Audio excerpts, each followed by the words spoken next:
Hello nursing aspirants, कैसे हैं आप सभी।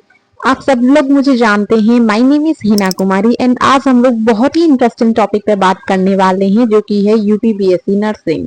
आप लोगों को थंबनेल देखकर पता चल गया होगा कि आखिर उत्तर प्रदेश से बीएससी नर्सिंग कैसे करें। तो इस वीडियो में हम लोग बहुत सारी चीजों के बारे में बात करने वाले हैं, जैसे कि उसका एग्जाम कब होता है, उसके फॉर्म्स कब आते हैं, एलिजिबिलिटी क्राइटेरिया के बारे में बात करने वाले हैं, सिलेबस के बारे में बात करने वाले हैं।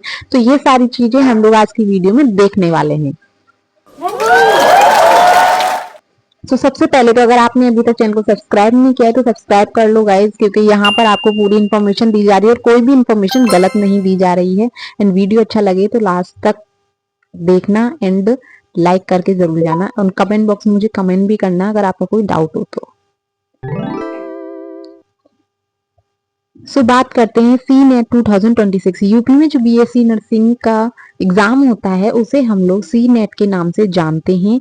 एंड इस एग्जाम को जो कंडक्ट करवाया जाता है वो आपका जून के मंथ में करवाया जाता है। ठीक है, जून के महीने में एग्जाम होता है, कभी कभी मई में भी हो जाता है, बट जो परफेक्ट डेट है वो इसकी जून में ही रहती है। आज तक जून में ही होता हुआ आया है। ठीक है, एंड जो इसके फॉर्म्स निकलते हैं वो अप्रैल में निकलते हैं। और अब बात करते हैं इसकी एलिजिबिलिटी के बारे में। एलिजिबिलिटी होनी चाहिए कि आपके पास क्लास 12th में कम से कम 50% होनी चाहिए आपकी, और आपके पास पीसीबी होनी चाहिए, मतलब जो पीसीबी का स्टूडेंट है वही इस एग्जाम को दे सकता है। एंड आपकी एज जो होती है वो 18 प्लस होनी चाहिए। ठीक है, एंड अब बात करते हैं कि इसका एग्जाम मोड क्या रहता है। तो देखो, ये एग्जाम जो है ओएमआर शीट पर होता है एंड एमसीक्यू बेस्ड एग्जाम होता है। ठीक है, एमसीक्यू बेस्ड है, ओएमआर पर होता है। एंड इसे बॉयज एंड गर्ल्स दोनों दे सकते हैं। ऐसा नहीं है कि सिर्फ बॉयज दे सकते हैं गर्ल्स दे सकती हैं, इसे बॉयज एंड गर्ल्स दोनों दे सकते हैं। यूपी से जो सीएससी नर्सिंग का एंट्रेंस एग्जाम होता है उसमें बॉयज एंड गर्ल्स दोनों ही पार्टिसिपेट कर सकते हैं। अब बात करते हैं सिलेबस। तो सिलेबस आपका वही है कि क्लास 11th एंड 12th की पीसीबी रहती है एंड एक्स्ट्रा सब्जेक्ट आपके इंग्लिश एंड नर्सिंग एप्टीट्यूड होते हैं। ठीक है, अब बात करते हैं कि इसका मीडियम किस तरीके का रहता है। तो देखो, ये बहुत ही अच्छी बात है कि इसका मीडियम हिंदी एंड इंग्लिश में होता है। हिंदी वाले बच्चे भी इसका एग्जाम दे सकते हैं एंड इंग्लिश वाले बच्चे भी इसका एग्जाम दे सकते हैं। अब बात करते हैं पेपर का लेवल किस तरीके का रहता है। पेपर का लेवल बहुत ही ज्यादा बेसिक रहता है, इतना हार्ड पेपर नहीं आता है, आप इसे इजीली क्रैक कर सकते हैं। अब बात करते हैं कि सिलेबस पीसीबी का जो रहता है उसमें क्या क्या आता है, एग्जाम पैटर्न किस तरीके का होता है। तो एग्जाम पैटर्न में अगर हम लोग देखें तो देखो, फिजिक्स में 24 क्वेश्चंस आते हैं, 24 मार्क्स के होते हैं।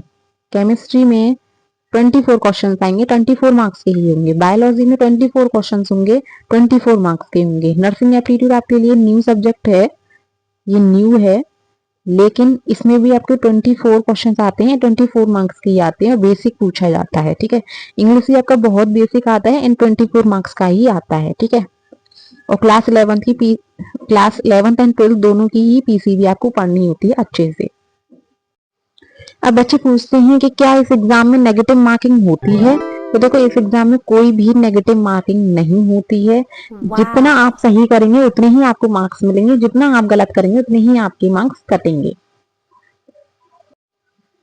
अब बात करते हैं कि इसका कट ऑफ कितना रहता है। ठीक है, कट ऑफ के बारे में देखो, सिर्फ एक ही एनालाइजेशन होता है कि कितना कट ऑफ जा सकता है, लेकिन पक्की बात ये होती है कि कट ऑफ तो तभी पता चलेगा आपको जब आपका पेपर हो जाता है एंड जब उसका रिजल्ट आता है। ठीक है, उसी के बाद आप कट ऑफ देखें तो ये सिर्फ एक इस तरीके से, मतलब एक अनुमान लगा करके आपको बताया जाता है, ये पक्की कट ऑफ नहीं है कि इसी तरीके की जाएगी। अगर इस साल का अगर हम देखें तो इस साल बहुत ही हाई कट ऑफ गई थी, जैसे 115 मतलब 100 मार्क्स पर भी आपको थर्ड राउंड तक कॉलेज मिल रहा था। ठीक है, तो देखें तो जनरल वालों के लिए कम से कम आपको 100+ मार्क्स लेके आने हैं, तभी आपके चांसेस हैं, और करो तो 110 तक आप मार्क्स लेकर आएंगे तब जाकर के चांसेस हैं कि आपको कॉलेज मिल जाएगा 100% श्योरिटी। ओके, अगर ईडब्ल्यूएस कैटेगरी के लिए देखें तो आपका 98+ स्कोर होना चाहिए, ओबीसी के लिए 95+ स्कोर होना चाहिए, एससी एंड एसटी के लिए 90+ स्कोर होना ही होना चाहिए। ठीक है,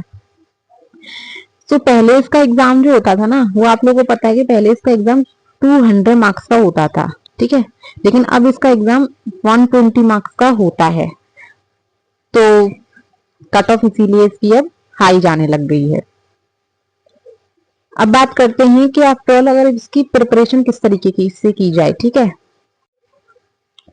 इस एग्जाम को देने के लिए आपको प्रिपरेशन हाई लेवल की नहीं करनी है, बेसिक लेवल की ही करनी है। तो आपको क्या करना है कि आपको प्रॉपर नोट्स बनाने हैं, आपको प्रॉपर नोट्स बना करके चलना है एंड उनका प्रॉपर रिवीजन करना है। ठीक है, और अपने बेसिक को स्ट्रॉन्ग करके चलना है। जो आपकी बेसिक बेसिक चीजें ना उसको स्ट्रॉन्ग करके चलो, तो इस तरीके से आप कर सकते हैं। ठीक है, एंड ये पीवाईक्यूज आपको लगाने हैं, इसके वैसे इसके पीवाईक्यूज नहीं मिलते हैं क्योंकि इसका आपको पेपर नहीं दिया जाता है। बट तो अगर आप हमारे चैनल से जुड़ के पढ़ते हैं तो आपको पीवाईक्यूज जरूर मिलेंगे, बहुत जल्दी मिलेंगे। ठीक है, तो इसके पीवाईक्यूज लगाने हैं एंड आप बोर्ड्स टू नर्सिंग चैनल को ज्वाइन करके अपनी स्टडी कर सकते हैं क्योंकि यहाँ पर भी आपको प्रिपरेशन करवाई जा रही है। ठीक है,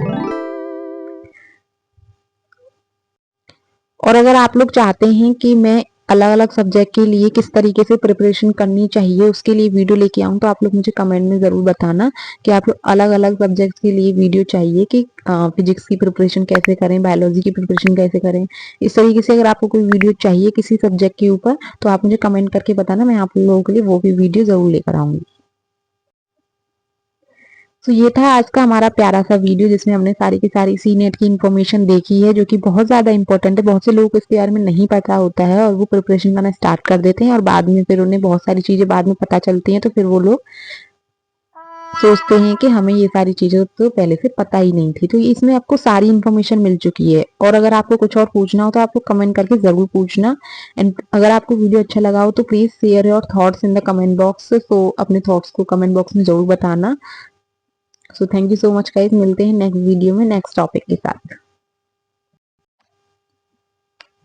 इस वीडियो में हमने यूपीसी नेट के बारे में बात की है। अगर आप लोग एम्स बीएससी नर्सिंग के बारे में इंफॉर्मेशन चाहते हैं तो मेरी इस वाली वीडियो को जरूर से देखना है। इसमें मैंने एम्स बीएससी नर्सिंग के बारे में सब कुछ बताया हुआ है।